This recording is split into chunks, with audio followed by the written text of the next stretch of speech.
We've never had a Supreme Court justice filibustered, but there's a chance that might happen. Hey, if that whatever happens, happens. Would you want Mitch McConnell to use the nuclear option? Yes, I would. President Trump telling Fox's Sean Hannity he's ready to pull out all the stops to get his Supreme Court nominee this week through the Senate. And we're back now with the panel. Well, Julie, there are three supposed frontrunners. Let's put them up on the screen. Three federal circuit court judges. Any sense as to the pecking order of those three, the likelihood, and as soon as Mr. Trump talked about the nuclear option, which would change the rules and mean the Senate would approve with only 51 votes instead of supermajority of 60 votes, Mitch McConnell immediately pushed back and said that's the Senate's call. Right, absolutely. I think if you look at the pecking order of those three judges, we've seen Judge Pryor maybe fall a little bit to the bottom there. He's one that when you talk to... Put the picture up on the screen if we can. When you talk to Democrats and Republicans, he's one that they worry the most about. He has an extremely conservative track record, but he's been in the mix, certainly. A lot of people who've been talking to Trump from Heritage and the Federalist have been pushing Pryor.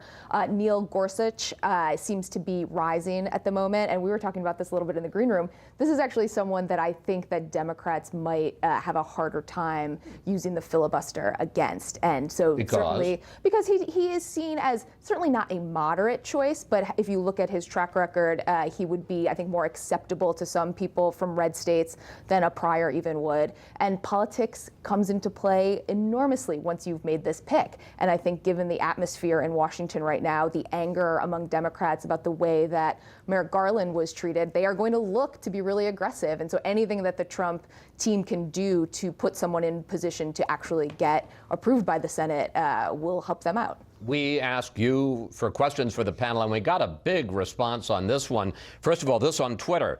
What will happen if McConnell uses the nuclear option? Will there be a price?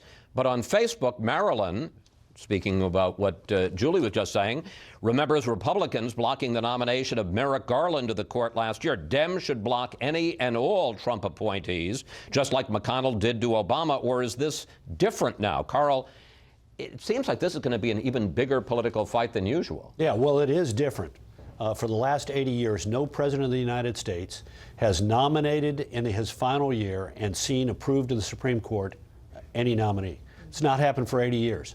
So it was to be expected that Barack Obama was going to be no different than all of his predecessors. In fact, Joe Biden and Chuck Schumer opposed the nomination. In Schumer's case, the approval of any Supreme Court nominee in the last year and a half of George W. Bush's term in office. He said so from the floor. Biden announced it as the Biden rule, no approval in the last year. So this is different. But will the Democrats try and obstruct? Absolutely. Is this going to be a bitter fight? Absolutely. At the end of the day, it comes down to two things. One is, are there enough red state Democrats to say, you know what, the person whom President Trump has nominated is acceptable enough to the people in my state that I'm going to pay a price if I turn into a blind obstructionist, like they're already making me on the nominees to the cabinet look like. And second of all is, if at the end of the day, are there sufficient number of them that they can keep in place the 60 rule? If not, I think Mitch McConnell, he is absolutely right to say this is the Senate's decision. But my sense is if Democrats harden the line and they get to 58 or 59, 52 Republicans and 6 or 7 Democrats, but not to 8, then they might impose the nuclear option. And just to explain, it already is the case for lower court judges that because the Democrats changed the rules in 2013, you only need a simple majority of 51. The Supreme Court is still the supermajority of 60, so a filibuster can still block it. Now the question is, will the Republicans extend that or feel forced to extend that to a Republican nominee for the Supreme Court? I want to turn to another big subject, and I had a big conversation, as you saw in the first segment, the White House and the media. Here's what the president said this week. A big portion of the media, the dishonesty, the total deceit and deception makes them certainly partially the opposition party, absolutely. And Dana, as I discussed with Kellyanne Conway, Steve Bannon, in an interview with, interestingly enough, the New York Times, went a lot further. Keep our mouths shut, zero integrity, zero intelligence. Does this make sense from the White House's point of view? Well, it does, because I think that they have effectively used the media against the Democrats, right? So they were able to say to their base, we have an enemy in the media, and the base agreed, and so it helps them a little bit. But I do think that, so Steve Bannon's quote, it's very quotable, and it's pretty, I can understand why a journalist would be offended by it. But the second part of it was, just give us a shot here. And I think what Kellyanne said about the underreporting of some of the good policies that they're doing or the problems that they're trying to solve. I mean, I've done media relations for a long time, and as a Republican, it would be very frustrating. But the thing is also this. Human beings are always going to try to eat dessert first. If you keep feeding them sugar, they're going to go with the sugar. So if you give them something to cover that is process-oriented or a tweet that seems a little off, the size they'll cover of the inaugural crowd or the 3 million people voted. They'll always do that. So I sort of feel like if you can just serve the meat and potatoes, I guess you'd call that message discipline, then you won't have so much of the sugar that is running, because everyone's on a sugar high.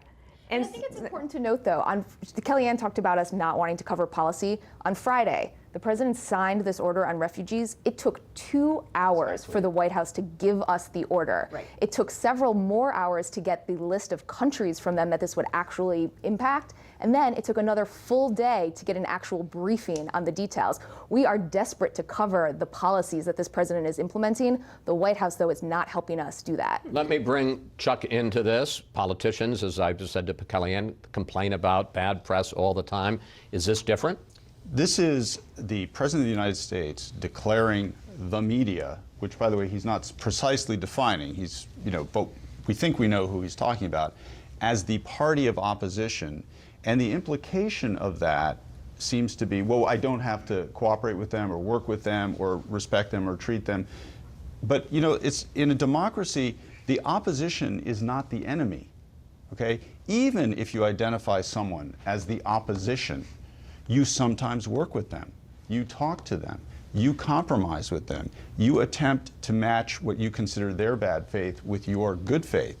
And so what's astonishing about the rhetoric of Steve Bannon in all of this is when he's saying opposition, what he seems to mean is implacable enemy. And I think that is new. But I would just repeat that in a democracy, the opposition is not the enemy. So even if it were true that the media is their opposition, that would not be a reason to freeze them out and to greet them with complete hostility. Julie, we've got less than a minute here. Do you notice any particular antagonism dealing with this White House? I mean, is it different than you've been around for a while in the front row of the White House? Is this different? It's a little bit different, but I would say that under the Obama administration, they also looked at us with some disdain. They also thought that their coverage was unfair. I'm sure Carl and Dana thought that their coverage was unfair when they were in the White House. Absolutely. Every White House believes that. I think the difference here is that they don't distinguish sometimes between critical coverage and what it actually is fake news. As president, you are going to get a lot of critical coverage. That's not going to stop. Thank you, panel. See you next time.